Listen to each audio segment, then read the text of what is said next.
పోరాటాలు ప్రజా పోరాటాలు ప్రజా పోరాటాలు దొంపేట నివాసులకు ఇళ్ల పట్టాలు దొంపేట వాసులకు ఇళ్ల తలాలు ఇచ్చే వరకు పోరాడతాం. దొంపేట వాసులకు ఇళ్ల పట్టాలు ఇచ్చే వరకు పోరాడతాం. మౌలిక వసతులు కల్పించే వరకు దొంపేట వాసులకు ఇళ్ల పట్టాలు దొంపేట వాసులకు ఇళ్ల పట్టాలు దొంపేట నివాసులకి మౌలిక వసతులు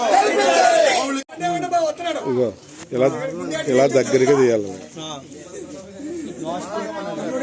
ఇలా దగ్గరగా తీసి స్టాప్ చేసి.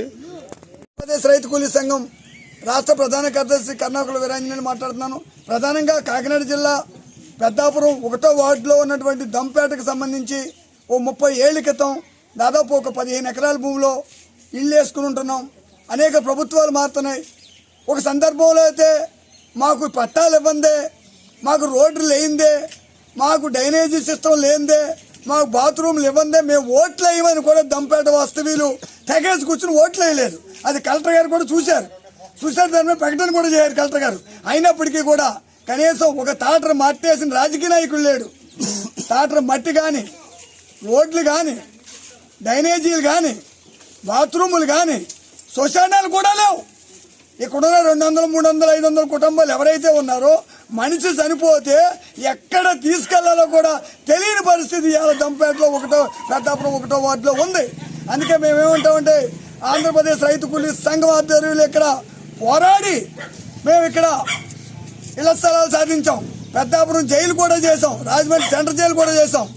అయినప్పటికీ కూడా ఇక్కడ భూములు సాధించాం. 25 ఏళ్ళ నుంచి ఇక్కడ కాపురాలు ఉన్నారు, 25-30 ఏళ్ళ నుంచి. కానీ ప్రభుత్వాలు ఎన్ని మారినా, ఎన్ని ప్రభుత్వాలు వచ్చినా ఒక తాటర మట్టేసిన నాదుడే లేడు, ఒక బాత్రూమ్ కట్టించిన నాదుడే లేడు. మరి కోట్ల రూపాయలు, లక్షల రూపాయలు రిలీజ్ చేస్తున్నాం, బయట దేశాల నుంచి అప్పులు చేసి ఈ దేశ ప్రజల కోసం డెవలప్ చేస్తున్నామని చెప్పి ప్రభుత్వాలు చెప్తున్నాయి. ప్రభుత్వాలు చెప్పే మాటకి ఇక్కడ జరిగేదానికి తేడా ఉంది. అలాగే ఇప్పుడు మన డిప్యూటీ సీఎం గారు పవన్ కళ్యాణ్ గారు ఎప్పుడైనా కాకినాడ జిల్లా కానీ రాజమండ్రి జిల్లా కానీ వస్తే ఆయన ఆహ్వానిస్తాం. ఎందుకంటే 30 ఏళ్ళ నుంచి పీడిత తాడిత వర్గాలు ఎన్ని కష్టాలు ఉన్నాయి, ఎన్ని బాధలు ఉన్నాయి, వీళ్ళు ఏ రకంగా ఈ తప్పుల్లో దొంకల్లో ఉంటున్నారు. అలా ఏలేరు కాలం వదిలేరంటే మునిగిపోతారు. వీళ్ళు ఏలేరు కాలం వదిలేరు అంటే మునిగిపోతున్నారు అంతే.